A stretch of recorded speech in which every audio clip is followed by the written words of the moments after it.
नमस्कार विद्यार्थी मित्रांनो, शिक्षण विभाग प्राथमिक जिल्हा परिषद हिंगोली आयोजित जवाहर नवोदय पूर्व सराव परीक्षा क्रमांक 1 या परीक्षेतील पेपर सेट ए या पेपरची उत्तरपत्रिका आपण पाहणार आहोत. म्हणजे प्रत्येक प्रश्न वाईज हा प्रश्न कसा सोडवला जाईल हे आपण पाहूया.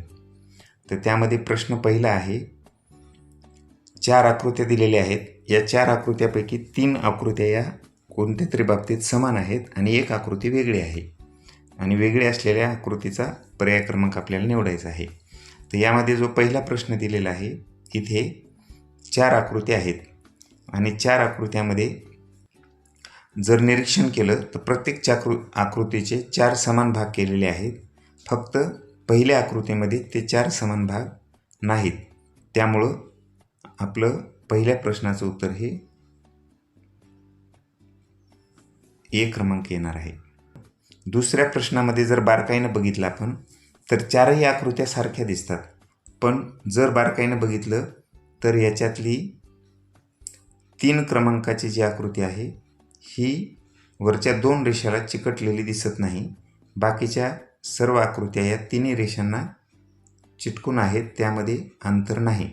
म्हणून या ठिकाणी ही आकृती क्रमांक 3 सी हे या प्रश्नाचं योग्य उत्तर आहे.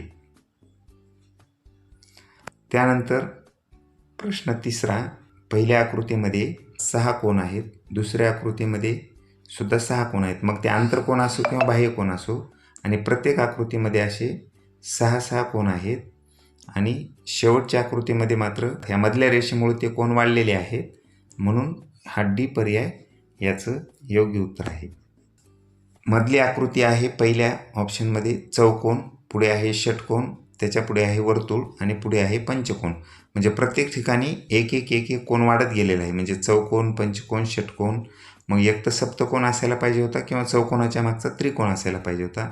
तर या ठिकाणी सी म्हणजे इथं वर्तुळ दिलेलं आहे ज्यामध्ये एकही कोन नाही, बाकीच्या आकृत्यामध्ये काही ना काहीतरी कोन आहे. इथे 4 आकृत्या दिलेल्या आहेत आणि एक प्रश्न आकृती दिलेली आहे. तर प्रश्न आकृतीची तंतोतंत जुळणारी दुसरी आकृती या पर्यायामध्ये दिलेली आहे.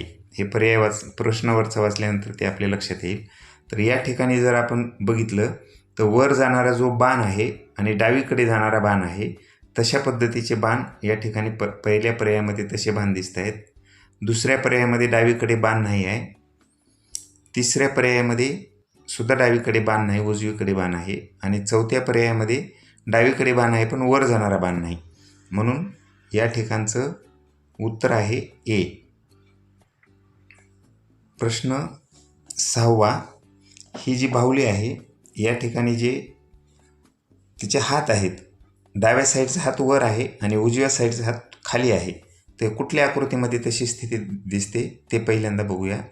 पहिल्या आकृतीमध्ये बघा, डाव्या साईडचा वर, उजव्या साईडचा खाली. दुसऱ्या आकृतीत दोन्ही वर आहेत. तिसऱ्या आकृतीत डाव्या साईडचा खाली दिलेला आहे जो वर असायला पाहिजे आणि उजव्या साईडचा वर दिला आहे जो खाली असायला पाहिजे. आणि चौथ्या आकृतीमध्ये दोन्ही खाली आहेत. म्हणून याचं योग्य उत्तर आहे आकृती क्रमांक ए. पुढचा प्रश्न आहे 7वा,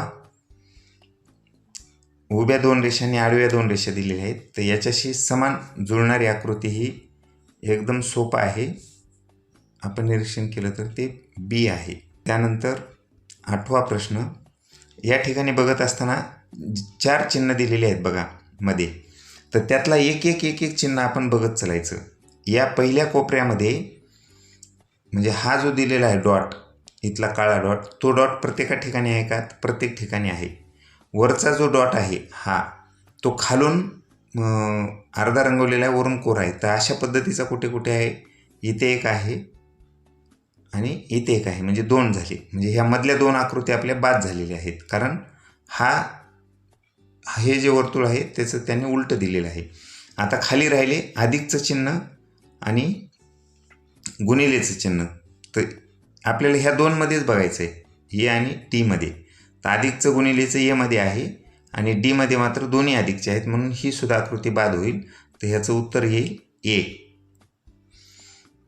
त्यानंतर पुढचा प्रश्न प्रकार, ह्याच्यामध्ये एक प्रश्न आकृती दिलेली आहे आणि त्या आकृतीमधला जो कोरा भाग दिलेला आहे, या ठिकाणी योग्य आकृतीचा कोणता पर्याय जशाला तसा फिट बसू शकतो, म्हणजे आपल्याला उचलून त्या ठिकाणी तो ठेवायचा आहे. मग यासाठी आपल्याला हा भाग बघावा लागेल की खालचा नेमका कसा भाग आहे. तर अशा पद्धतीनं जुळणारा ए भाग दिसतो. बी भागामध्ये बघा, पुढच्या भागामध्ये इथं रेष असायला पाहिजे, ती त्याने दिलेली नाही. आणि सी भागामध्ये पहिल्या ह्याच्यातली रेष दिलेली नाही. आणि डी तर पूर्णपणे वेगळाच आहे, म्हणून हे 3 पर्याय बाद होतात आणि ह्याचं योग्य उत्तर ए राहील. पुढे 10वा प्रश्न. 10व्या प्रश्नामध्ये बघा, वरचे 2 बाण खाली आलेले आहेत आणि खालचा बाण वर गेलेला आहे. म्हणजे सगळे जे बाणाची टोकं आहेत या मधल्या भागाकडे गेलेले आहेत. म्हणजे हा इथला बाण असा गेला पाहिजे आणि ही जी रेषा आहे ती अशी आली पाहिजे. तर अशा पद्धतीची आकृती इथे कुठे दिसते, तर डीमध्ये दिसते. म्हणजे ती उचलून जशाल तशी जर ठेवली तर ती जुळून जाईल. त्यानंतर 11व्या प्रश्नामध्ये बघा, या ठिकाणी आपल्याला वरचे 2 भाग वेगळे दिलेले आहेत आणि खालचा भाग मात्र वेगळा दिलेला आहे. म्हणजे या भागाप्रमाणे आपल्याला पाहिजे, फक्त तो इकडच्या दिशेनं तोंड करून पाहिजे. तर तसा भाग हा पहिला दिसतोय तिकडे वर तोंड करून, परंतु त्याच्यामध्ये जे हे 2 टोक आहेत हे खालच्या दिशेनं आलेले आहेत, जे आपल्याला वरच्या दिशेनं पाहिजे. आणि दुसरी एक आकृती आहे डी, त्याच्यामध्ये मात्र ते दोन्ही टोकं वरच्या बाजूने गेलेले आहेत. बी आणि सी वेगळी आकृती आहे, मग ती बसणार नाही. आणि याचं योग्य उत्तर आहे डी. त्यानंतर प्रश्न आहे 12वा. 12व्यामध्ये बघा, मध्ये 4 चौकोन दिलेले आहेत आणि अशा पद्धतीचे चौकोन डीमध्ये आहेत. आपण जर सहज जरी बघितलं तरी याचं उत्तर जमू शकतं. पुढचा प्रश्न प्रकार आहे, इथे 3 आकृत्या दिलेल्या आहेत आणि त्याच्यामध्ये काहीतरी एक क्रम आहे आणि त्या क्रमानं गेल्यानंतर 4थ्या ठिकाणी कुठची आकृती येईल, अशा पद्धतीचा हा प्रश्न आहे. आता पहिल्या आकृतीमध्ये बघा काय केलेलं आहे त्यांनी. वर 3 बाण आहेत आणि उजव्या साईडला 3 बाण आहेत. पुढे गेल्यानंतर उजव्या साईडला 3 बाण आहेत आणि खाली 2 बाण आहेत. म्हणजेच ही आकृती अशा पद्धतीनं वळवण्यात आलेली आहे. मग वरचे जे 3 बाण होते ते समोर गेले आणि समोरचे जे 3 बाण होते ते खाली आले, पण खाली येताना त्यांनी 1 बाण कमी केला. मग आता पुन्हा ही आकृती आपल्याला फिरवायची आहे. म्हणजे समोरचे 3 टोकं जे आहेत ते खाली येतील आणि जे खालचे टोक आहेत ते इकडच्या साईडला जातील, परंतु जे 2चा 1 बाण परत कमी होईल. आणि पुन्हा आता इथं काय होईल, जे खालचे बाणाचे टोक आहेत ते इकडं डावीकडे वळतील अशा पद्धतीनं. आणि जो हा बाण आहे इथला तो आपल्याला कमी करावा लागेल. म्हणजे अशा पद्धतीचे 3 बाण असलेलंच उत्तर आपल्याला निवडावं लागेल, म्हणून या ठिकाणचं उत्तर आहे बी. पुढचा प्रश्न, रंगवलेला वर्तुळाचा भाग आहे तो 2 सोडून तिसऱ्यात गेला. इथे म्हणजे 1 सोडलं, 2 सोडलं आणि तिसऱ्यामध्ये गेला. मग पुन्हा काय झालं, इथं होता तो, इथून 1 सोडले, 2 सोडले, पुन्हा तिसऱ्यात आला. आता पुढच्या आकृतीत काय होईल, 1 सोडून 2 सोडून तिसऱ्यात येईल. म्हणजे रंगवलेलं वर्तुळ हे या ठिकाणी आलं पाहिजे. आता आपण न रंगवलेल्या वर्तुळाचा विचार करू. या ठिकाणी काय झालेलं आहे, 1 सोडून पुढं जाते न रंगवलेलं वर्तुळ. इथून पुन्हा 1 सोडून इथं आलं, इथून पुन्हा 1 सोडून हा एक भाग सोडला इथला तर इथं येईल. म्हणजे दोन्ही वर्तुळ या ठिकाणी येणार आहेत.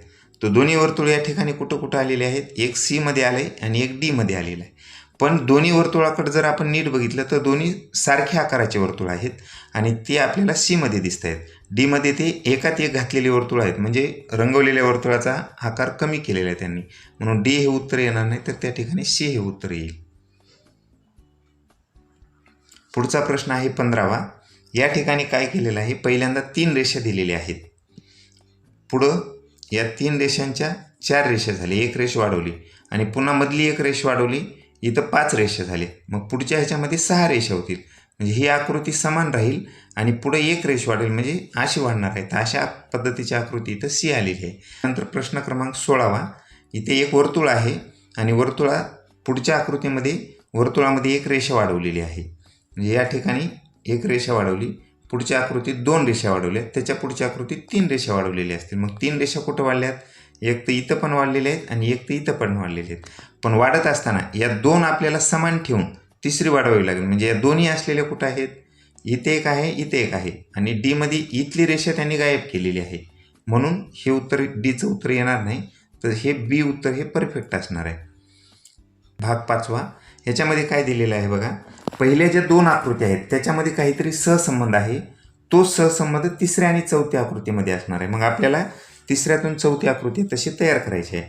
तर पहिल्या आकृतीमध्ये काय आहे बघा, पहिल्या आणि दुसरीचा जर विचार केला तर जे वर तोंड आहे ते या ठिकाणी खाली होणार आहे. म्हणजे याचा आणि याचा संबंध ही पाण्यातील आकृती तयार केली. मग याचा संबंध तसाच होईल, वरचा भाग खाली येईल. म्हणजे हे जे 2 टोक आहेत इथले ते खाली आलेले दिसतील आणि हे जे वर्तुळ आहे ते वर गेलेलं असेल. तर मग अशा पद्धतीचे वर्तुळ वर गेलेल्या 3 आकृती आहेत.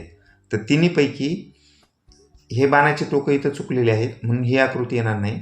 डीमध्ये जे आहे ते हे 2 बाण एकत्र आलेले आहेत म्हणून ही सुद्धा बाद होईल. मग अशा पद्धतीचे बाण असलेली आणि खाली तोंड असलेली एकमेव आकृती म्हणजे बी, म्हणून योग्य उत्तर हे बी असणार आहे. या ठिकाणी काय केलेलं आहे, त्रिकोण आहे, त्रिकोणामध्ये एक रंगवलेला त्रिकोण आहे आणि वर एक बाण आहे खाली आलेला. त्यांनी काय केलं, परत ती आकृती तशीच उलटी केली आहे त्यातला. मग ही सुद्धा आकृती तशीच येईल, त्याचं तोंड खाली होईल. मग अशी खाली झालेली, पण हा जो पंचकोन आहे मधला तो रंगवलेला मिळेल आपल्याला. मग तसं उलट झालेली आकृती कुठली आहे, तर सी एक आहे आणि डी एक आहे. त्याच्यामध्ये न रंगवलेला डी आहे म्हणून डी हा पर्याय बाद होईल, कारण इथं जर न रंगवलेला असेल तर इकडं रंगवलेला पाहिजे, म्हणून आपलं योग्य उत्तर हे सी असणार आहे. त्यानंतर प्रश्न 19वा, इथे बघा काय केलं, पहिल्या ह्याच्यामध्ये 4 स्टार आहेत आणि पुढं काय केलं त्यांनी, म्हणजे हे स्टार खाली घेतले, खालच्या इथे म्हणजे इथे घेतले आणि त्याच्या दोन्ही बाजूनं 6-6 स्टार केले, म्हणजे 2-2 स्टार वाढवले. मग इथं सुद्धा काय करावं लागेल, हे 2 स्टार आपल्याला खाली घ्यावे लागतील. तर खाली 2 कोणत्या आकृतीत आलेले आहेत, एमध्ये आलेत, सीमध्ये आलेत आणि पुढं या 2 ह्याच्यामध्ये आपल्याला 2-2 वाढवावे लागतील, म्हणजे 4-4 घ्यावे लागतील. तर एमध्ये त्यांनी वाढवले नाही, 2-2च ठेवलेत म्हणून हा पर्याय बाद होईल आणि सीमध्ये मात्र 2-2 वाढवलेले आहेत म्हणून सी हे योग्य उत्तर असणार आहे. प्रश्न 20वा, इथे काय केलंय, आकृतीमध्ये पहिल्या म्हणजे मधल्या 2 आकृत्या बघायच्या. वर्तुळामध्ये त्रिकोण आहे आणि पुढं काय केलं त्यांनी, त्रिकोण बाहेर काढला आणि वर्तुळमध्ये टाकलं, पण त्रिकोणाचा जो आकार आहे त्याचं जे खाली टोक होतं ते वर घेतलेलं आहे, मग उलटं केलेलं आहे. मग आपल्याला इथं काय करावं लागेल, पुढच्या आकृतीमध्ये मधला जो पंचकोन आहे तो बाहेर काढावा लागेल आणि चौकोन आत टाकावा लागेल, पण मधला जो पंचकोन आहे त्याचं टोक खाली घ्यावं लागेल. मग पंचकोनाचं टोक खाली आलेली आकृती कुठली आहे, एक तर बी आहे आणि डी आहे, पण पंचकोनाच्या मध्ये आपल्याला चौकोन घ्यायचा आहे, कारण पंचकोनाच्या बाहेरून इथं चौकोन आहे म्हणून इथं वर्तुळ घेतले म्हणून डी पर्याय बाद होईल आणि बीच्या मध्ये चौकोन आहे म्हणून बी पर्याय करेक्ट आहे. भाग 6वा आहे वेगळा. तर ह्याच्यामध्ये काय करायचं आहे, या ठिकाणी कुठला पर्याय बसवल्यानंतर ही आकृती पूर्ण होईल ते आपल्याला बघायचे. म्हणजे हे पर्याय जे दिलेले आहेत ते मागे पुढे असे असू शकतात, म्हणजे फिरवून वगैरे आपल्याला बसवावे लागतात.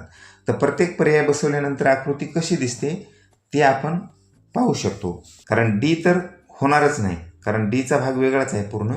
म्हणून हे योग्य उत्तर आपण आकृती बी जर बसवली त्या ठिकाणी तर या ठिकाणी काय होईल, पूर्ण वर्तुळ होणार आहे. पुढे 22वा प्रश्न. 22व्यामध्ये हा भाग जर जोडला तर कशी आकृती दिसते ती, हा भाग जो आहे तो सी मध्ये आहे म्हणून परफेक्ट आपल्याला सी या ठिकाणचं उत्तर येणार आहे.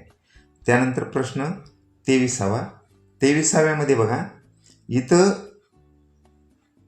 कुठला भाग उचलून ह्या आकृतीच्या समोर ठेवल्यानंतर पूर्ण चौकोन होईल.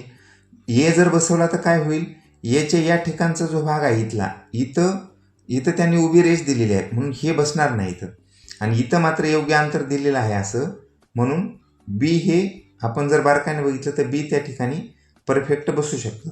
सी बसणार नाही, डी तर बसणारच नाही, म्हणून योग्य उत्तर याचं बी आहे.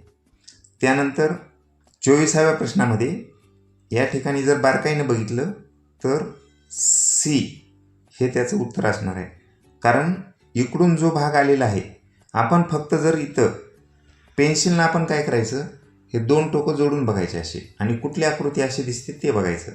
तर या ठिकाणी आपल्याला जाणवेल की सी हे सी सारखी आकृती दिसते ती. या ठिकाणी काय केलेलं आहे, आपल्याला आरशातील प्रतिमा बघायची आहे, म्हणजे फक्त डावीकडचा भाग उजवीकडे जात असतो. या ठिकाणी खालचा भाग खाली राहतो, वरचा भाग वर राहतो आणि डावीकडचा उजवीकडे जातो. आता त्रिकोण जर फिरवला आपण पुढच्या साईडला, तर काय होईल, हे जे बाहेरून वर्तुळ आहे त्रिकोणाच्या ते आपल्याला पुढच्या साईडनं गेलेलं दिसेल. मग पुढच्या साईडनं कुठं कुठं गेलेलं आहे, एक तर बी मध्ये दिसतंय आणि सी मध्ये दिसते. डी मध्ये खाली आलेला आहे आणि ए मध्ये इथं चौकोन आलेला आहे, म्हणून हे दोन पर्याय आपले बाद झाले. आता या दोन्हीमध्ये बी आणि सी मध्ये काय होते बघा, बी आणि सी मध्ये दोन्ही ठिकाणी आलेला आहे. मग आता पुढचा जो चौकोन आहे तो चौकोन बघायचा, म्हणजे एक एक टप्पा आपण पूर्ण करायचा. पुढचा चौकोन जो उजव्या साईडला आहे तो डाव्या साईडला आला पाहिजे. मग दोन्ही ठिकाणी तो डाव्या साईडला आलेला आहे. आणि मधला जो रंगवलेला वर्तुळाचा भाग आहे, म्हणजे जो डॉट सारखा दिसतो, तो उजवीकडे आहे तो डावीकडे येणार. मग डावीकडे इथं सी मध्ये आलेला आहे आणि बी मध्ये मात्र तो बाहेर आलेला आहे. तो बाहेर नसल्यामुळं मग बी आपला पर्याय बाद झाला. सी हे त्याचं योग्य उत्तर आहे. पुढे प्रश्न 26वा. इथं वर्तुळ हे डावीकडे आहे ते उजवीकडे गेलेलं असलं पाहिजे. एक तर ए मध्ये आहे, डी मध्ये आहे. त्यानंतर जो त्रिकोण आहे तो उजवीकडे आहे तो डावीकडे यायला पाहिजे. ए मध्ये काय झालेलं आहे, डावीकडे आलेला आहे पण त्याचं टोक खाली आलेलं आहे, म्हणजे तो उलटा दिसतोय, म्हणून हा पर्याय बाद झाला. मग आपला एकमेव राहिला डी, आणि त्याच्यामध्ये ते बरोबर दिलेलं आहे, म्हणून डी हे याचं योग्य उत्तर आहे. पुढं अक्षरं दिलेत बघा, पी जे जी. एक एक अक्षर बघायचं आपण. पहिल्यांदा पी हा कसा होईल, क्यू सारखा आपल्याला दिसला पाहिजे, सुरुवातीला दिसला पाहिजे क्यू सारखा कुठे कुठे, पण तो जाताना पुढच्या साईडला जातो शेवटला. मग क्यू शेवटला कुठं कुठं आलेला आहे, ते ह्या पुढच्या 3 पर्यायामध्ये आलेला आहे, म्हणजे पहिला पर्याय इथं बाद झाला. दुसरा अक्षर जे, जेचं तोंड डावीकडे आहे ते उजवीकडे झालं पाहिजे, कुठं कुठं झालेलं आहे. आता हे 3च पर्याय बघायचे, बी सी डी. बी मध्ये झाले आणि डी मध्ये झाले. सी मध्ये काय झाले, डावीकडे झाले पण तो उलटा घेतला, म्हणजे खाली टोक झाले त्याचं, म्हणून सी पर्याय बाद होईल. आता बी मध्ये पुन्हा जी बघायचं आहे, तर जीचं तोंड फक्त उलट्या दिशेने झालं पाहिजे. ते कुठं झालं आहे, बी मध्ये झालेलं आहे आणि डी मध्ये झालेलं आहे, परंतु डी मध्ये करताना त्यांनी काय केलं, ते उलटं घेतलं, म्हणजे पाण्यातल्या आकृतीसारखं घेतलं, म्हणजे खालचा भाग वरचा खाली घेतला, म्हणून डी पर्याय पण बाद झाला. म्हणून योग्य उत्तर याचं बी असणार आहे. 28व्या प्रश्नामध्ये बघा, हे जे खाली आलेलं टोक आहे ते फक्त आपल्याला पुढच्या साईडने गेलेला दिसलं पाहिजे, म्हणजे हे डाव्या साईडला जसं आले तसं ते उजव्या कोपऱ्याकडे गेलेलं असलं पाहिजे, आणि हे एकमेव या आकृतीमध्ये ते उजव्या साईडने. भाग 8 आहे, त्याच्यामध्ये प्रश्न 29वा. या ठिकाणी काय केलेलं आहे, कागदाला घडी पाडून त्या ठिकाणी पुन्हा घडी उकलल्यानंतर कसा दिसतो कागद, अशा पद्धतीचा प्रश्न आहे. तर वर्तुळ जे आहे पहिलं, तर या ठिकाणी असं दुडलं, त्याच्यानंतर वर दुडलं आणि त्याच्यानंतर पुन्हा दुडून इथं या ठिकाणी डॉट पाडलेले आहेत.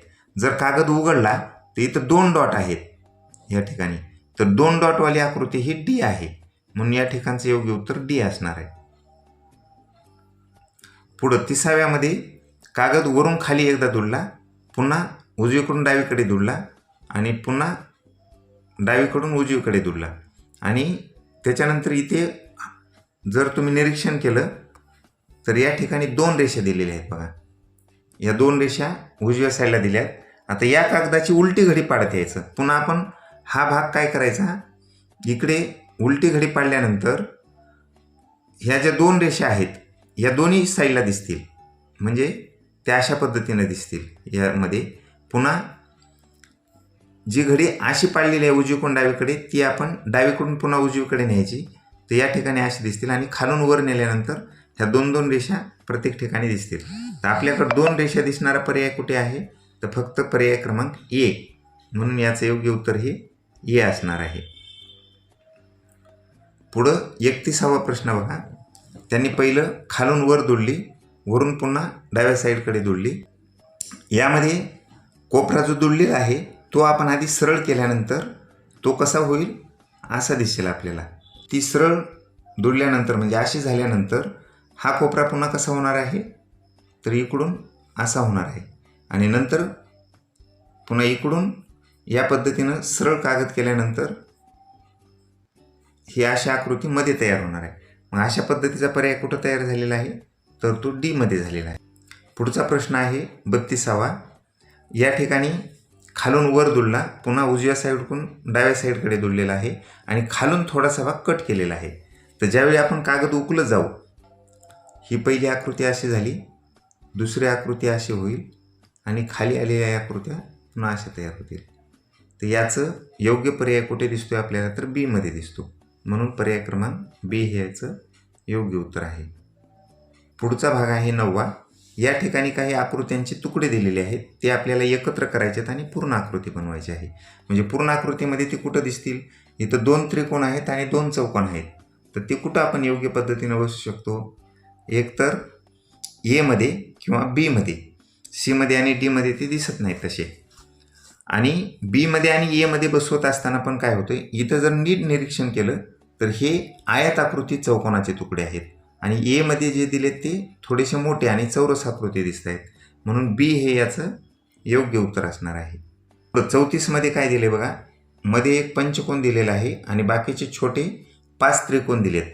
तर असे मधला पंचकोन आणि 5 त्रिकोण कुठं बसतील, तर या डी मध्ये जर आपण नीट बघितलं तर मध्ये पंचकोन तयार होतो आणि बाहेरचे स्टारचे जे तुकडे दिसत आहेत ते त्रिकोणाचे तुकडे सी मध्ये दिसत आहेत, पण तिथं 6 आहेत. म्हणून योग्य पर्याय आपलं जे उत्तर असेल ते डी असणार आहे. पुढं प्रश्न क्रमांक 35. इथं काय केलेलं आहे बघा, हा जो पहिला आकृतीचा भाग आहे तो नेमका कुठे बसतो, हा वाला भाग. तर प्रत्येक ठिकाणी त्यांनी दिलेला आहे. म्हणजे पहिल्या आकृतीत आहे, दुसऱ्यात आहे, तिसऱ्यात आहे, चौथ्यात आहे. मग हा जो बसवायचा आहे त्याच्या बाजूला तो कुठे कुठे बसलेला आहे, पहिल्या आकृतीमध्ये तो बसवलेला दिसत नाही कुठे, दुसऱ्या आकृतीमध्ये पण नाही, कारण ते इथं जो बसवला आहे त्याच्यामध्ये रेष दिली आहे, म्हणून हा पण बाद होईल पर्याय. सी मध्ये काय होतंय, सी मध्ये तो योग्य ठिकाणी बसलेला आहे, म्हणजे त्यांनी जसा दिला आहे तसा. आणि पुन्हा जे त्रिकोणाचे तुकडे आहेत ते सी मध्ये दिसत आहेत. डी मध्ये ही आकृती फारच वेगळी दिसते, कारण मुळात पहिलाच भाग डी मध्ये कुठे दिसत नाही, म्हणून याचं योग्य उत्तर हे सी असणार आहे. पुढं प्रश्न 36वा आहे. 36व्यामध्ये अशा बसवलेल्या आकृत्या कुठे दिसत आहेत ते आपण निरीक्षण करूया. तर त्याचं योग्य उत्तर हे डी मध्ये आहे, कारण ए मध्ये नाही, बी मध्ये नाही. ए मधला जो त्रिकोण आहे तो एकदमच छोटा आहे आणि मधली पण आकृती वेगळी झालेली आहे, त्याच्यासारखी नाही. बी मध्ये तसा भाग नाही, सी मध्ये तर नाहीच नाही, म्हणून योग्य उत्तर आपलं डी आहे. भाग 10वा आणि 37वा प्रश्न आहे. लपलेली आकृती आपल्याला शोधायची आहे. प्रश्न आकृतीमधला जो आकृतीचा भाग दिसतोय पुढच्या 4 आकृतीमध्ये तो कुठेतरी लपलेला आहे, तो आपल्याला बारकाईने या ठिकाणी शोधावा लागेल. तर तो आपल्याला लपलेला भाग या पहिल्या आकृतीमध्ये दिसतोय. हा भाग बघा, असं वर 2 टोकं, पुन्हा सरळ 2 समांतर रेषा आणि हे खाली टोक, म्हणून याचं योग्य उत्तर हे ए असणार आहे. पुढचा आहे 38वा. म्हणजे अशा पद्धतीच्या ज्या 3 या ठिकाणी पायऱ्या दिसत आहेत, या नेमक्या कुठल्या आकृतीमध्ये असू शकतात, तर या पर्याय क्रमांक सी मध्ये दिसत आहेत. आता कशा दिसतात त्या बघा. त्याची सुरुवात पहिल्या रेषेपासून होती, इथे पुन्हा थोडं खाली, पुन्हा थोडं पुढे, खाली, पुढे, खाली, म्हणजे 1 2 3 अशा पद्धतीच्या 3 स्टेप या ठिकाणी तयार झालेले आहेत आणि तशाच 3 स्टेप आपल्याला प्रश्न आकृतीमध्ये दिसतात. प्रश्न 39वा आहे आणि ही आकृती आपल्याला नेमकी कुठे दिसते, तर ती दिसते पर्याय क्रमांक 4 मध्ये, म्हणजे डी मध्ये. आता ही आकृती आधी प्रश्न आकृती बघून घ्या नीट, आणि तोच भाग आपल्याला डी मध्ये कोणत्या ठिकाणी दिसेल, तर तो हा मोठा चौकोन इथला आणि त्याच्या खाली आलेला हा त्रिकोण. तर अशा पद्धतीची ही आकृती आपल्याला या ठिकाणी दिसते. त्यानंतर प्रश्न क्रमांक आहे 40. तर अशा पद्धतीची उभी रेष, आडवी रेष आणि उभ्या रेषेला मध्यभागी थोडीशी आडवी रेष कोणत्या ठिकाणी आलेली आहे, तर पर्याय क्रमांक बी मध्ये आलेली आहे. ही बघा, उभी, आडवी आणि मध्ये थोडीशी आडवी. तर अशा पद्धतीनं याचं उत्तर हे बी आहे. या ठिकाणी भाग दुसरा सुरू झालेला आहे आणि भाग दुसऱ्यामध्ये प्रश्न क्रमांक 41वा प्रश्न आहे. 2 क्रमावर नैसर्गिक संख्यांच्या गुणाकाराच्या निमपटीस. क्रमावर नैसर्गिक संख्या म्हणजे एक संख्या विषम येईल, एक संख्या सम येईल, त्या दोघांची बेरीज ही विषम संख्या येईल. म्हणजे 1 + 2 3 आणि 3च्या निमपट केलं तर 1.5 येईल. मग 1.5 हे कुठं बसतं, एक तर नैसर्गिक संख्या बसत नाही, नैसर्गिक संख्या ही पूर्ण असते, मूळ संख्या होऊ शकत नाही, त्रिकोणी संख्या होऊ शकत नाही. आणि याचं योग्य उत्तर हे परिमेय संख्या हे याचं योग्य उत्तर आहे. त्यानंतर प्रश्न 42वा. गणिताच्या एका प्रश्नात जर भाजक 83 असेल भागाकार 24 असेल आणि बाकी 15 असेल तर भाज्य किती? मग भाज्य काढण्यासाठी आपल्याला भाजकाचा आणि भागाकाराचा गुणाकार करावा लागेल, जो 63 गुणिले 24 अशा पद्धतीचा गुणाकार येईल आणि त्याचं उत्तर असणार आहे 1512 आणि त्याच्यामध्ये बाकी मिसळायचे 15 म्हणजे 1527 हे याचं योग्य उत्तर असणार आहे. त्यानंतर पुढचा प्रश्न आहे 3, 5, 7 आणि 9 या अंकापासून तयार होणारी कमाल व किमान संख्या, म्हणजे कमाल संख्या होईल 9753 आणि त्याच्यामधून आपल्याला वजा करायचे, अंतर काढायचं म्हणजे वजाबाकी करायची 3579. तर अशा पद्धतीची याची वजाबाकी येईल. पहिली 6174 ही वजाबाकी तुम्ही करून पाहू शकता. पुढचा प्रश्न आहे 44वा. त्याच्यामध्ये काय केलं आहे बघा, या ठिकाणी 5 संख्या दिलेल्या आहेत, त्यांची बेरीज करायची. पहिली संख्या दिलेली आहे 2.2, दुसरी संख्या दिलेली आहे 22.2. इथं लिहित असताना एवढंच करायचं आहे, दशांशाच्या खाली दशांश आला पाहिजे. पुढची संख्या आहे 0.22, त्यानंतर आहे 222.2 आणि त्यानंतर शेवट आहे 2222.22. आता याची जर बेरीज केली तर आपल्याला याची बेरीज एकाखाली एकक करून करता येईल. इथे 2 2 4 होतात, पुढे 2 5 वेळा आहे म्हणजे 10 होणार. इथं हात चाललेला आहे, इकडे येणार, पुन्हा इथं 2 4 वेळेला आहे म्हणजे 8 आणि 1 9 येणार. नंतर पुढे 3 वेळा आहे 2 6, पुन्हा 4 आणि 2 म्हणजे याचं उत्तर आहे 2469.04 म्हणजे पर्याय क्रमांक सी याचं योग्य उत्तर असणार आहे. पुढं 84 संख्येचे मूळ अवयव. पहिल्या पर्यायामध्ये मूळ अवयव दिसतात, दुसऱ्या पर्यायामध्ये दिसतात, पण दुसऱ्या पर्यायामध्ये काय झालेलं आहे, शेवट आपल्याला इथं 4 आलेला आहे आणि 4ला आपण 2 गुणिले 2 असं लिहू शकतो, म्हणून हे उत्तर येणार नाही मूळ अवयवामध्ये. इथे पण 21 दिलेलं आहे, तिथं 7 गुणिले 3 येऊ शकतं, म्हणून हे पण येणार नाही. इथे 42 आहे, त्याला पण आपण त्याचे पण अवयव पाडू शकतो, म्हणून हे पण येणार नाही, म्हणून पहिलं उत्तर हे बरोबर आहे. 46व्यामध्ये बघा 652 गुणिले 9.5 6194 येत असेल तर 6194 भागिले 6.52 बरोबर किती येईल. तर या ठिकाणी इथे 9.5 दिलेलं आहे, म्हणजे आपण जर असं गृहीत धरलं की 652 गुणिले 95 असतं तर उत्तर किती आलं असतं, 61,940 आलं असतं. म्हणजे 1 शून्य वाढेल आपला पॉईंट इथे नसल्यामुळे. मग इथं काय करायचं आहे आपल्याला, 6194 भागिले 6.52 आहे. मग हा जर पॉईंट उडवायचा असेल तर काय होईल, पुढे 2 शून्य वाढतील वर, तर याचा भागाकार येणार आहे, कारण पुढं इथं बघा किती आहे 61,940 म्हणजे ह्याच्यावर 1 शून्य, मग इथं आणखी 1 शून्य वाढला आहे म्हणून या 95वर 1 शून्य वाढेल म्हणजे 950 हे याचं योग्य उत्तर येईल. पुढं प्रश्न 47वा. सर्वेश सकाळी 7:45 शाळेतून निघालेला आहे. शाळेत जाण्यासाठी त्याला 35 मिनिटे लागली. मग जर 35 मिनिटे आपण त्याच्यामध्ये मिसळली तर 8:20 तो शाळेत पोहोचणार आहे. याची बेरीज करत असताना 7.45 अधिक 45च्या खाली 35 धरायचे. त्यांची जी बेरीज येते तिथं 60 मिनिटं आल्यानंतर एक हातचा आपण इकडं घेत असतो डावीकडे, ते आपल्याला माहीत आहे. मग 8:20 पोहोचल्यानंतर तो 5 तास शाळेत थांबला आहे. म्हणजे 8 आणि 5 यांची जर बेरीज केली तर दुपारी 1:20 तो शाळेत थांबणार आहे. आणि तिथून शाळा सुटल्यावर तो घरी निघाला तर 35 मिनिटं परत यायला त्याला लागत आहेत. मग 1:20 म्हणजे 20 मिनिटात जर 35 मिनिटं मिसळले तर 1:55 येईल, म्हणून याचं योग्य उत्तर हे सी असेल. प्रश्न 48वा. 500 लिटर क्षमतेच्या पाण्याच्या टाकीतून अर्धा लिटर क्षमतेच्या बाटल्या भरण्यासाठी किती बाटल्या लागतील. समजा 1 लिटर क्षमतेच्या बाटल्या भरल्या असल्या तर आपल्याला 500 लिटर्स मिळाले असत्या. आता अर्ध्या लिटरच्या भरणार म्हणजे आपल्याला दुप्पट बाटल्या लागतील. म्हणून 500च्या दुप्पट होईल 1000, म्हणून याचं बी हे योग्य उत्तर आहे. प्रश्न 49वा 0.1875 या अपूर्णांकाचे खालीलपैकी कोणते रूप नाही?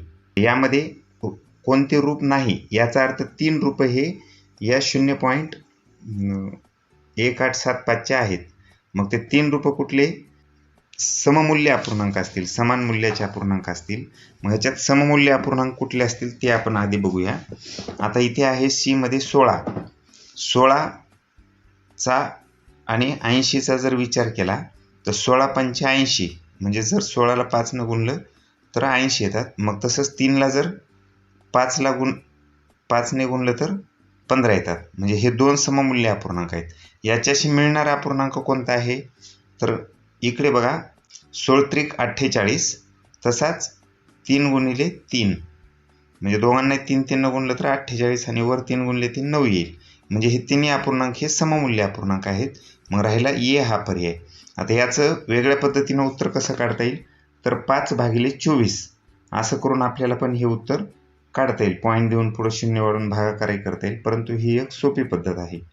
यानंतर पुढचा प्रश्न आहे 50वा. याच्यामध्ये पदावली दिलेली आहे आणि पदावलीचं सूत्र आपल्याला माहीत आहे. बॉडमॉस किंवा कंचे भागू व्यव. पहिल्यांदा आपल्याला कंस सोडून घ्यावे लागतील आणि कंस सोडवल्यानंतर भागाकार, गुणाकार, बेरीज, वजाबाकी या क्रमाने जावं लागेल. तर कंसामध्ये पहिला कंसात कंस इथे दिलेले आहेत. तर सगळ्यात मधला कंस कुठला आहे? तर हा आहे. याचं उत्तर किती येतं बघा, 6 - 9/3. तर इथं वजाबाकी आणि भागाकार या 2 क्रिया आहेत आणि आपल्याला माहित आहे भागाकाराची क्रिया आधी करावी लागते. म्हणून 9/3चं उत्तर 3 येईल आणि हे 6 - 3 म्हणजे याचं उत्तर पुन्हा 3 येईल. म्हणजे या सगळ्या कंसाचं उत्तर 3 येईल. हा कंस सुटल्यानंतर इथं काय शिल्लक राहणार आहे? पुढं (3) आहे आणि पाठीमागं काय असणार आहे? 60/3 वजा 3/3. म्हणजे याचं उत्तर काढत असताना काय करावं लागेल आपल्याला? इथे 2 भागाकार आहेत. हा 60/3 आणि पुन्हा 3/3. 60/3चं 20 येईल वजा 3/3चं 1 येईल. म्हणजे इथून इकडचा प्रश्न संपलेला आहे. तर याचं उत्तर किती आलेलं आहे? 20 - 1 19. आता पुढं इथं किती शिल्लक राहिलं? 38 - 19. मग हे 38 वजा ह्या पुढच्या सगळ्या ह्याचं उत्तर आहे 19. मग 38 मधून 19 गेल्यानंतर परत 19च राहतात आणि मागं आहे आता 45. 45 वजा 19 या प्रश्नाचं उत्तर येईल 26. म्हणून ह्याच्यातला पर्याय क्रमांक 26 असलेला सी आहे. 12/10 अधिक 12/100 अधिक 12/1000 यांची बेरीज 20 पेक्षा कितीने कमी आहे? तर अगोदर यांची बेरीज करण्यासाठी आपल्याला छेद समान करावा लागेल.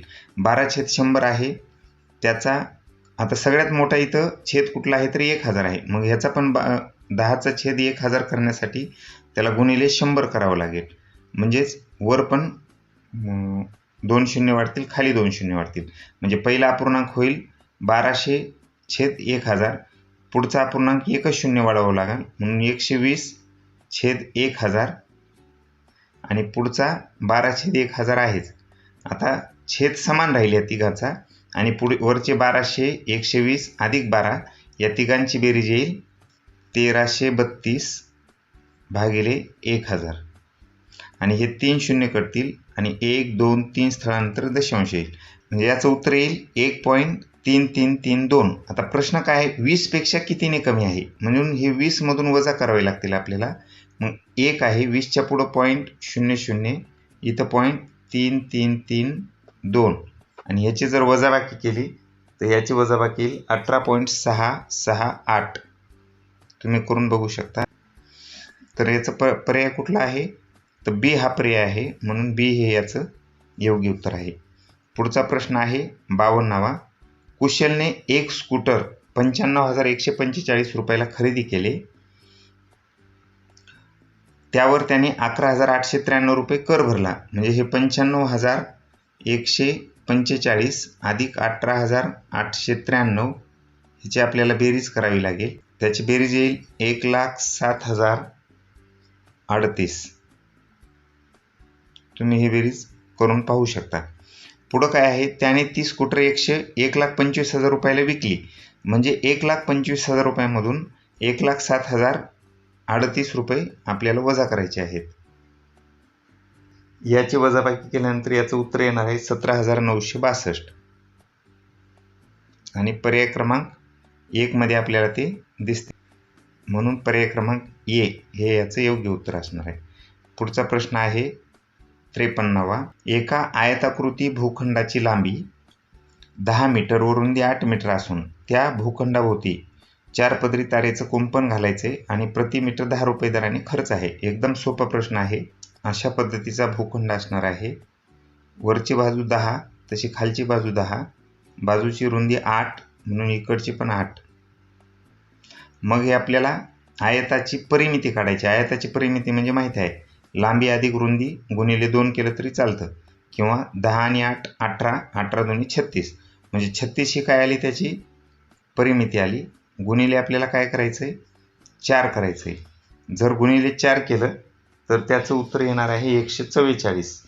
म्हणजे 144 गुणिले 10, कारण 10 रुपये खर्च आहे, मग याचं उत्तर येणार आहे 1440 रुपये. पर्याय क्रमांक ए. प्रश्न 54वा. साई त्याच्या एकूण पगाराच्या 3/10 रक्कम घरभाड्यासाठी, 2/10 रक्कम किराणा मालासाठी आणि 1/10 रक्कम शिक्षणासाठी खर्च करतो. उर्वरित 2,000 रुपये बँकेत जमा ठेवतो. तर साईचा पगार किती आहे, म्हणजे तो एकूण खर्च किती करत आहे बघा, या पूर्णांकांची बेरीज करायची आहे आपल्याला. म्हणजे 3/10 अधिक 2/10 अधिक 1/10 म्हणजे किती झाले, 3 आणि 2 5 आणि 1 6, म्हणजे 6/10 हा त्याचा खर्च होतोय. मग 6/10 म्हणजे 10 पैकी जर 6 भाग तो खर्च करत असेल तर याचा अर्थ शिल्लक किती राहिला त्याचा, 4/10 भाग शिल्लक राहिलेला आहे. मग 4 भाग म्हणजे जर 2,000 असतील, म्हणजे 4 भाग म्हणजे 2,000, तर 1 भाग काढला तर 500 होईल, 2 भाग काढले तर 1,000 होईल. म्हणजे आपण काय करू, 2 भाग काढू, 2,000 म्हणजे 1,000. मग असे 6 भाग पाहिजे आपल्याला, मग 1,000चे 3 भाग होतील, म्हणजे हे 2 भाग, हे 2 भाग आणि पुन्हा हे 2 भाग, असे मिळून 3,000 रुपये होतील. आणि हा 3,000 रुपये त्याचा काय झालेला आहे, खर्च झालेला आहे. आणि त्याच्याकडे बँकेत जमा 2,000 रुपये करतोय तो, म्हणजे हे 2 + 3,000 म्हणजे एकूण 5,000 रुपये, म्हणून त्याचं योग्य उत्तर हे डी असणार आहे. त्याचा एकूण पगार आहे डी. यानंतर पुढचा प्रश्न आहे 55वा. यातले प्रत्येक प्रश्न आपण आणखी वेगळ्या डिटेल पद्धतीने समजावून घेऊ शकतो, परंतु या व्हिडिओची साईज मोठी होईल म्हणून थोडंसं फास्ट घ्यावं लागते. किंवा सायकल, मोटरसायकल वगैरे हे खाली वाहनं दिलेत एक्स अक्षावर आणि वाय अक्षावर त्या वाहनांची संख्या दिलेली आहे. तर इथं मोटरसायकलची संख्या ऑटो रिक्षाच्या संख्येपेक्षा कितीने कमी किंवा जास्त आहे. मोटरसायकल जर बघितलं तर मोटरसायकलचा हा स्तंभ आहे आपला 2 नंबरचा, तर त्याची संख्या किती झालेली आहे, याच्या बरोबरीने आहे बघा 2,500 रुपये, 2,500 संख्या आहे. आणि ऑटो रिक्षाची संख्या किती आहे, ऑटो रिक्षा शेवटला आहे, तर हे जर आपण पट्टी लावून बघितलं तर 1,000 निघणार. म्हणजे हे 1,000 आणि 2,500 ह्यातला फरक किती येणार आहे, 1,500. मग 1,500ने मोटरसायकल जास्त आहेत, म्हणजे मोटरसायकलचीच संख्या विचारली आपल्याला ऑटो रिक्षापेक्षा, म्हणजे 1,500ने जास्त, म्हणजे याचं योग्य उत्तर असणार आहे बी. पुढचा प्रश्न 56वा. घड्याळात सकाळी 9 वाजता तास काटा व मिनिट काटा यांच्यामध्ये कोणत्या प्रकारचा कोन तयार होईल. एकदम सोपा प्रश्न आहे. इथे 9 वाजलेले असतील, इथे तास काटा असेल, इथे 12 असतील, इथे मिनिट काटा असेल, तर अशा पद्धतीचा हा काटकोन तयार होईल, म्हणून याचं योग्य उत्तर बी असणार आहे. पुढचा प्रश्न 57वा. 1 ते 100 पर्यंत 2 हा अंक किती वेळा येतो. जर असा प्रश्न विचारला 1 ते 100 पर्यंत 2 अंक असलेल्या संख्या किती वेळा येतात आणि 2 हा अंक किती वेळा येतो, असे वेगवेगळे प्रश्न असतात. तर 2 हा अंक किती वेळा येतो, त्यामध्ये आडवी लाईन जी असते, म्हणजे 2, 12, 22, 32 असं 92 पर्यंत अशा ह्या 10 संख्या तयार होतात. ह्याची संख्या आहे 10. आणि उभ्यामध्ये पुन्हा किती होईल, 21, 22, 23, 24 असे 10. म्हणजे शेवटला जरी 30 येत असलं तरी 20 मधला 2 असतो तो, म्हणजे उभे 10. तर हे 22 मधले जे आहेत आडव्या लाईनमधले एकक स्थानचे 2 पकडायचे आणि उभ्या लाईनमधले दशक स्थानचे पकडायचे, असे 10 + 10 हे 20 हे याचं योग्य उत्तर असणार आहे, म्हणून पर्याय क्रमांक बी हे याचं करेक्ट आन्सर असणार आहे. 58वा प्रश्न. 27/50 मधून किती वजा केल्यावर 11/50 उत्तर मिळेल. म्हणजे 27/50 मधून 11/50 वजा करा, म्हणजे आपल्याला किती वजा करायचे ते उत्तर मिळणार आहे. उदाहरणार्थ समजा तुम्हाला एक सोपी ट्रिक सांगतो. 5 मधून किती वजा केल्यावर 3 राहतील असं आपल्याला विचारायचं. म्हणजे इथलं उत्तर आपल्याला माहीत नाही, तर 5 मधून काय करायचे, हे 3 वजा करायचे म्हणजे 2 हे उत्तर येईल. म्हणून 5 मधून 2 वजा केल्यावर 3 उत्तर येईल. तशाच पद्धतीनं याचं पण करता येईल. 27/50 वजा 11/50.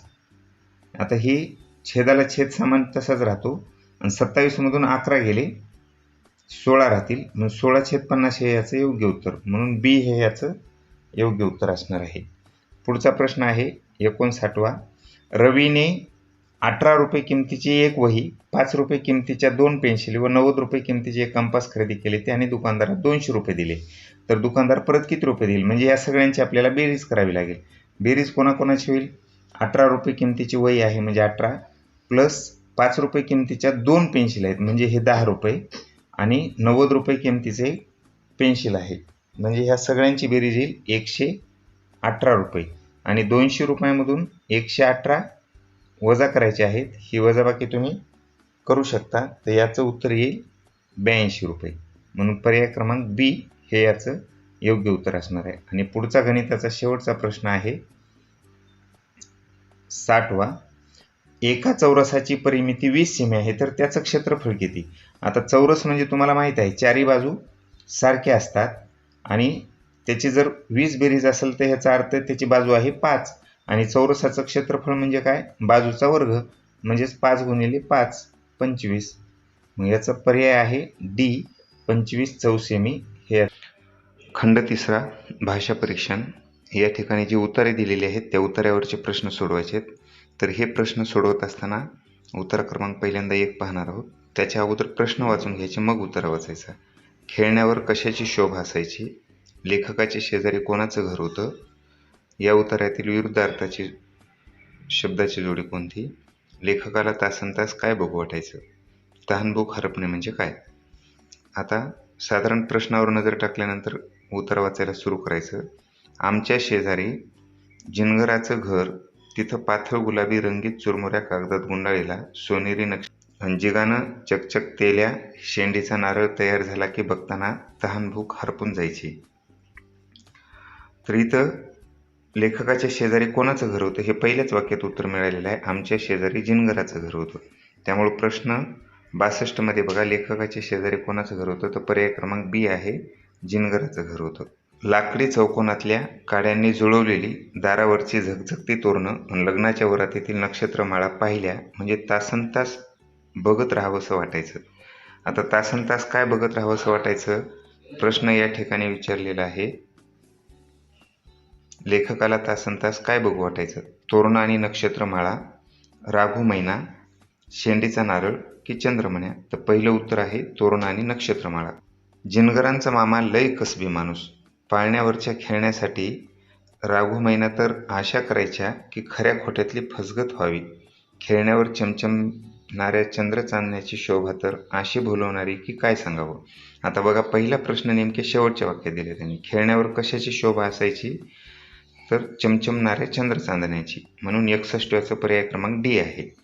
तर हा उत्तर वाचल्यानंतर आपले वाचत वाचत 3 प्रश्न झाले. 61 झाला, 62 झाला आणि 64 झाला. मग 63 मध्ये काय दिले? विरुद्ध शब्दाची जोडी. लहान मोठे, खरे खोटे, दिवस रात्र की जवळ दूर. तर यामध्ये खरे खोटे हा सी उत्तर आहे कारण तो उत्तरामध्ये इथं आलेला आहे खऱ्या खोट्यातील फसगत. त्यानंतर प्रश्न शेवटचा तहानभूक हरपणे म्हणजे काय? तर तहान व भूक लागणे, भुकेने व्याकुळ होणे, एखाद्या कामात खूप मग्न होणे, खूप कष्ट करणे. तर याचं उत्तर आहे एखाद्या कामामध्ये खूप मग्न होणे म्हणजे तहानभूक हरपून जाणे. अशा पद्धतीचा हा पहिला उत्तर आहे. त्यानंतर उत्तर क्रमांक 2. आता इथे पण प्रश्नावर नजर टाकून घेऊया म्हणजे आपल्याला पटकन होईल. वेळेचे महत्त्व कोणी ओळखले पाहिजे? वेळ वाया घालवल्यास काय होते? यश या शब्दासाठी खालील पर्यायातून विरुद्धार्थी नसलेला पर्याय निवडा. कोणते काम वेळेत करावे? वेळेचे नियोजन करणारा विद्यार्थी कुठे पोहोचतो? उत्तर वाचून घेऊया. विद्यार्थ्यांनी नेहमी वेळेचे महत्त्व ओळखले पाहिजे. बघा पहिल्याच प्रश्नामध्ये पहिलं उत्तर आलं वेळेचे महत्त्व कोणी ओळखले पाहिजे तर ह्याचं उत्तर आहे बी विद्यार्थ्यांनी.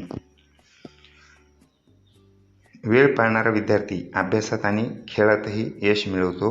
वेळेचा योग्य वापर केल्यास अभ्यासाचा ताण कमी होतो. उगीच वेळ वाया घालवला तर संधी हातातून निघून जाते. बघा याचा प्रश्न दुसरा आलेला आहे. वेळ वाया घालवल्यास काय होते?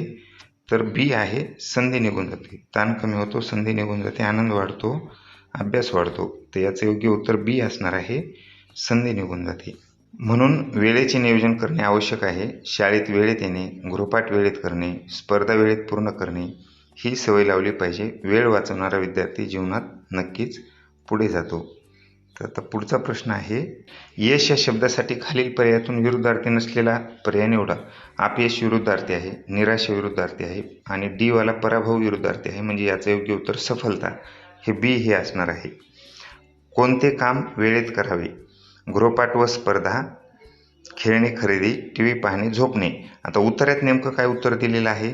तर आपण मगाशी वाचलेलं आहे की वेळेत करायची कामं कुठले? शाळेत वेळेत येणे, गृहपाठ वेळेत करणे, स्पर्धा वेळेत पूर्ण करणे. म्हणजे गृहपाठ व स्पर्धा हे याचं योग्य असणार आहे ए. 17वा प्रश्न आहे, वेळेचे नियोजन करणारा विद्यार्थी कोठे पोहोचतो? मागे पडतो, यश मिळवतो, शाळा टाळतो, निराश होतो. तर याचं दुसऱ्याच वाक्यात उत्तर आलेलं आहे, यश मिळवतो. म्हणून याचं योग्य उत्तर बी असणार आहे. बघा, वेळ पाळणारा विद्यार्थी अभ्यासात आणि खेळातही यश मिळवतो. इथे पण प्रश्नावर नजर टाकून घ्या. भारत देशाची वैशिष्ट्ये आहे, कुठलं ते बघायचं आहे. भारत देशात कोणते सण एकत्र साजरे केले जातात? भारतीय संस्कृतीत काय दिसून येते? अद्वितीय शब्दाचा समानार्थी शब्द आहे. वरील उत्तरात किती सणांचा उल्लेख झाला आहे? तर उत्तर वाचूया. आपला भारत देश हा विविधतेत एकता असलेला देश आहे. म्हणजेच भारताचं वैशिष्ट्य काय आहे? तुम्ही जर पर्याय बघितले, विविधतेत एकता, फक्त अनेकता, विविधतेत अनेकता. तर ए पर्याय त्याचा आहे, विविधतेत एकता. येथे वेगवेगळ्या जाती धर्माचे लोक राहतात. सण उत्सव एकत्र साजरे केले जातात. दिवाळी, होळी, ईद, ख्रिसमस हे सगळे सण आनंदाने साजरे होतात. आता दुसरा प्रश्न आलेला आहे बघा, भारत देशात कोणते सण एकत्र साजरे केले जातात? फक्त दिवाळी, फक्त होळी, फक्त ईद, सर्व सण. तर याचं उत्तर हे डी आलेलं आहे, सर्व सण. कारण वरच्या तिन्ही सणांचा उल्लेख आपल्या उत्तरात आलेला आहे. प्रत्येक भाषेत वेगवेगळ्या परंपरा आणि संस्कृती दिसून येतात. तरीसुद्धा आपण सर्वजण भारतीय आहोत ही भावना सर्वात महत्त्वाची आहे. त्यामुळेच आपला देश जगात अद्वितीय मानला जातो. आता प्रश्न तिसरा बघा, भारतीय संस्कृतीत काय दिसून येते? खेळ, उद्योग, परंपरा व भाषा, युद्ध. तर उतार्यामध्ये आपल्याला परंपरा व भाषा याचा उल्लेख आलेला आहे.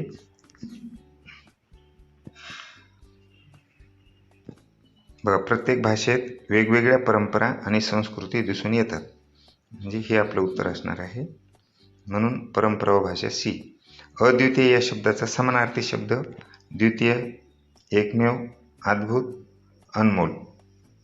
या ठिकाणी अद्वितीय म्हणजे तसा दुसरा कोणी नसलेला, म्हणजेच एकमेव हे त्याचं योग्य उत्तर असणार आहे.